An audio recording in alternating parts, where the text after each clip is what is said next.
چار طرح کے مسلمان۔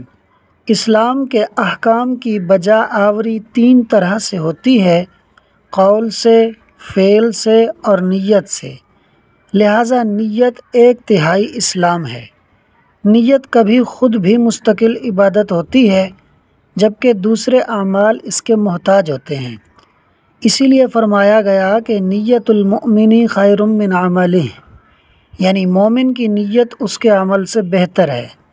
نیت دل کے پختہ ارادے کو کہتے ہیں اور شریعت میں عبادت کے ارادے کو نیت کہتے ہیں۔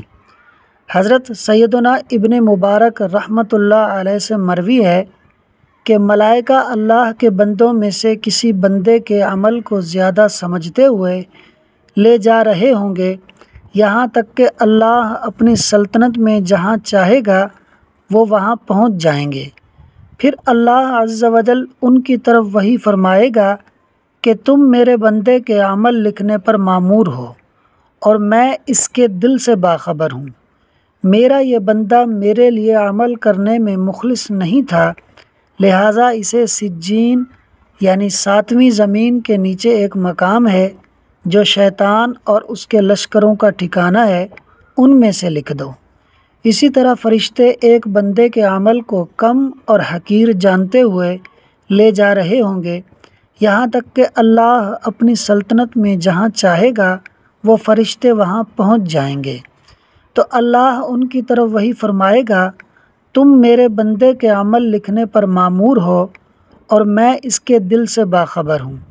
میرا یہ بندہ میرے لیے عمل کرنے میں مخلص ہے، لہٰذا اسے علیین میں سے لکھ دو۔ علیین ساتویں آسمان میں عرش کے نیچے ایک مقام ہے، یہ نیک لوگوں کا ٹھکانہ ہے۔ میرا ہر عمل بس تیرے واسطے ہو، کر اخلاص ایسا عطا یا الہی۔ چار طرح کے لوگ۔ سرکار صلی اللہ علیہ وآلہ وسلم نے ارشاد فرمایا، اس امت کے لوگ چار طرح کے ہیں۔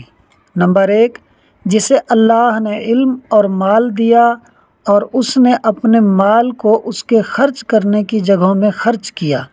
نمبر دو، جسے اللہ نے علم دیا، مال نہ دیا اور اس نے یہ خواہش رکھی کہ اگر میرے پاس اس پہلے شخص کی طرح مال ہوتا تو میں بھی اس کی طرح راہ خدا میں خرچ کرتا۔ آپ نے فرمایا یہ دونوں ثواب میں برابر ہیں۔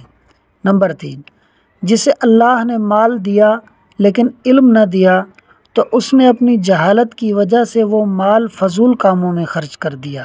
نمبر چار، جسے اللہ نے نہ علم دیا نہ مال دیا لیکن اس نے یہ خواہش رکھی کہ اگر میرے پاس بھی اس کی طرح مال ہوتا تو میں بھی اس کی طرح فضول کاموں میں خرچ کرتا۔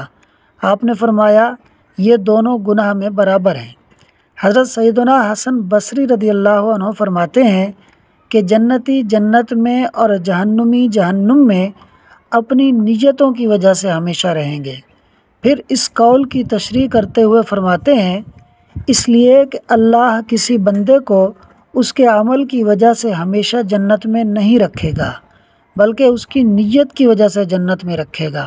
اگر بندہ اپنے عمل کی وجہ سے جنت میں جاتا تو وہ اپنے عمل کی مدت کے مطابق جنت میں رہتا یا اس سے دگنی مدت تک، لیکن اللہ اسے نیت کے مطابق جزا دے گا، اس لیے کہ اس نے یہ نیت کی کہ جب تک میں زندہ رہوں گا اللہ کی اطاعت کرتا رہوں گا۔ تو جب موت نے اس کے عمل کو ختم کر دیا تو اسے اس کی نیت کے مطابق جزا دی گئی۔ اسی طرح کافر کا معاملہ ہے۔ اگر کافر کو اس کے عمل کی وجہ سے جہنم میں ڈالا جاتا تو وہ ہمیشہ جہنم میں نہ رہتا بلکہ اپنے عمل کی مدت کے مطابق جنت میں رہتا، لیکن چونکہ اس نے یہ نیت کی تھی کہ ہمیشہ کفر پر رہے گا، اسی لیے اسے اس کی نیت کے مطابق جزا دی گئی۔ اللہ اکبر۔ دوستو، نیت کا انسان کے دین اور نجات میں کس قدر عمل دخل ہے۔ اللہ پاک ہمیں اپنی نیتوں کی اصلاح کرنے والا بنائے، آمین۔ دوستو، ویڈیو اچھی لگی ہو تو لائک اور شیئر کر دیں اور مزید ایسی دلچسپ اور معلوماتی ویڈیوز کو دیکھنے کے لیے ہمارے اس یوٹیوب چینل فاز سنو کو سبسکرائب کر لیں۔ شکریہ۔